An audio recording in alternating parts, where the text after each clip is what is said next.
Olá, que excelente ter todo mundo aqui para essa nossa explanação. Antes da gente mergulhar de cabeça no conteúdo de hoje, fica um lembrete super importante. É fundamental garantir a inscrição no curso completo para acompanhar de perto toda essa nossa jornada de aprendizado que começa agora com a nossa primeira aula, o que é o terceiro setor na prática.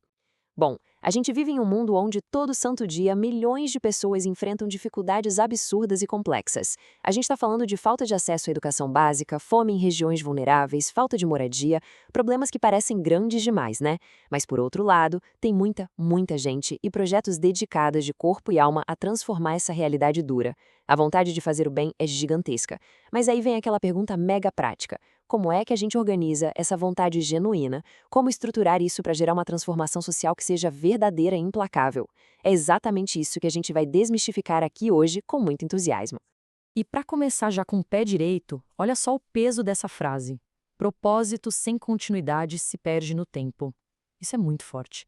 Porque, convenhamos, a emoção bruta e as boas intenções, por mais puras e nobres que sejam, simplesmente não dão conta sozinhas de criar uma mudança duradoura na vida de quem precisa. É super comum ver projetos nascendo de uma faísca de indignação com alguma injustiça, sabe? Mas o impacto real, aquele que você consegue ver e tocar, não sobrevive só de uma intensidade passageira. Ele precisa fundamentalmente de permanência. Sem uma base bem feita e organizada, até os propósitos mais lindos acabam desmoronando no dia a dia. E aí, infelizmente, desaparecem. E é justamente por causa dessa necessidade de permanência que a gente dá as boas-vindas oficiais à Academia do Terceiro Setor. O foco desse material não é de jeito nenhum ficar jogando teoria no ar ou conceito abstrato para dificultar as coisas. A ideia aqui é construir a ponte definitiva entre aquela vontade inicial de ajudar e a transformação social contínua. Nós queremos mostrar a atuação social de uma forma totalmente prática e estratégica e aplicável no mundo real.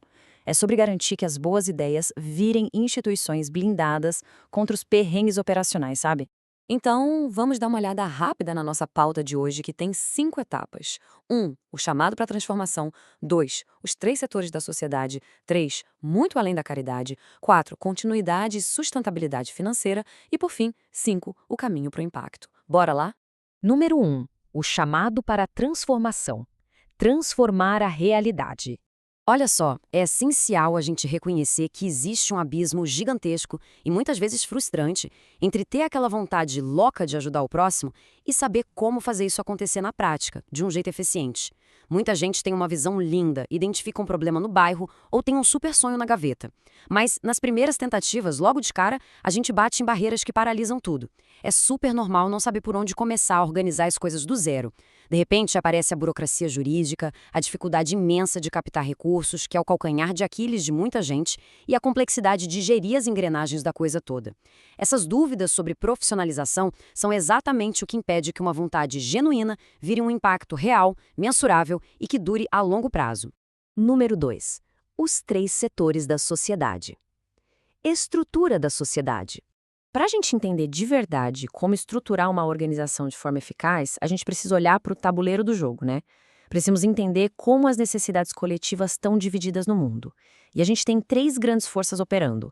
O primeiro setor é o Estado, o governo, focado em arrecadar impostos e administrar serviços públicos gigantes, tipo saúde e segurança para todo mundo. O segundo setor é o mercado, são as empresas privadas que têm como foco principal e totalmente legítimo gerar lucro, inovar e movimentar a economia. E aí, completando esse mapa, a gente chega na estrela da nossa análise, o terceiro setor. O terceiro setor funciona como uma ponte ágil e totalmente indispensável. Ele é formado por organizações juridicamente privadas, tá? Ou seja, elas não são do governo, então fogem daquela burocracia estatal direta. Mas a grande sacada é que elas também não existem para dar lucro para os donos. A finalidade é 100% pública e social. Elas são as peças que faltam no nosso quebra-cabeça, agindo como uma lupa focada exatamente nas lacunas que o Estado deixa. Elas entram nas comunidades mais esquecidas para educar, desenvolver e acolher, bem naqueles lugares onde o mercado tradicional não enxerga nenhum retorno financeiro rápido. Número 3. Muito além da caridade. Gestão e estratégia. Aqui, a gente entra numa quebra de paradigma gigantesca. A gente precisa abandonar de uma vez por todas aquela mentalidade ingênua da caridade feita no improviso. Aquela visão de que projeto social roda só com emoção, suor e ajuda espontânea é o principal motivo para tanta iniciativa legal fechar as portas rapidinho. O amor e a compaixão não podem ser só blocos jogados ao acaso, né? A realidade sustentável exige que a gente transforme essa vontade em gestão profissional, planejamento estratégico real, prestação de contas e métricas. Fazer o bem tem que obrigatoriamente andar de mãos dadas com o fazer bem feito. E sabe por que a gente exige tanto isso? Porque tem uma diferença colossal entre os objetivos aqui. Entregar uma cesta básica para quem tem fome é um alívio momentâneo, maravilhoso e super urgente. É o equivalente a dar uma fruta para quem tem fome agora. Só que capacitar essa mesma família, educar os jovens num contraturno, criar oportunidades reais de trabalho, isso é o que gera transformação contínua. Isso é plantar o pomar inteiro. O terceiro setor moderno está aí para resolver a raiz dos problemas lá na frente, e não para ser apenas um curativo temporário. Número 4. Continuidade e sustentabilidade financeira. Impacto precisa de base. E agora a gente toca num assunto que muita gente acha que é tabu, mas definitivamente não deveria ser: dinheiro e sustentabilidade. Falar de captação de recursos e fundos de reserva não é ganância, é responsabilidade. Pensa no número 300. Imagina duas instituições buscando doadores gigantes. A primeira diz de um jeito super vago: "Ah, nós ajudamos muitas pessoas carentes com todo o nosso coração." Já a segunda chega e mostra os dados. Nos últimos 12 meses, nós capacitamos exatamente 300 famílias, reduzimos a evasão escolar em 40% e colocamos dezenas de jovens no mercado formal. Não tem nem comparação, né? A segunda passa profissionalismo e clareza na hora. E é isso que aumenta drasticamente a chance de conseguir grandes apoios.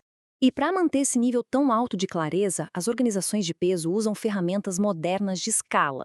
A gente está falando de auditorias, gestão limpa e principalmente um uso absurdo do meio digital. Ter um posicionamento forte nas redes, transparência na internet e até usar inteligência artificial para arrumar a casa por dentro se tornaram itens vitais.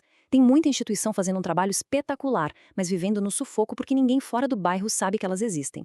Uma comunicação afiada é o que permite que o impacto escale de verdade e alcance parceiros no mundo inteirinho.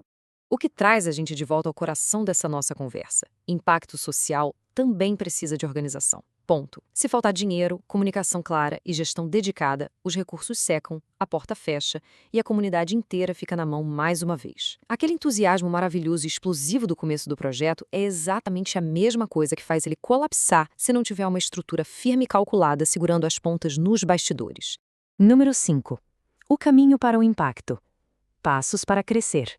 Para quem está acompanhando e quer de fato ser um agente de transformação, a mensagem aqui não é de medo da burocracia, e sim de muito encorajamento. Porque, olha, nenhuma instituição gigante nasceu com os cofres cheios. Nenhuma! Projetos que hoje mudam o mundo começaram numa garagem, numa sala emprestada da igreja, ou com 2 ou 3 voluntários bem teimosos. A mágica é a seguinte: primeiro, comece pequeno, dentro do que dá hoje. Segundo, mantenha uma visão inabalável de onde quer chegar.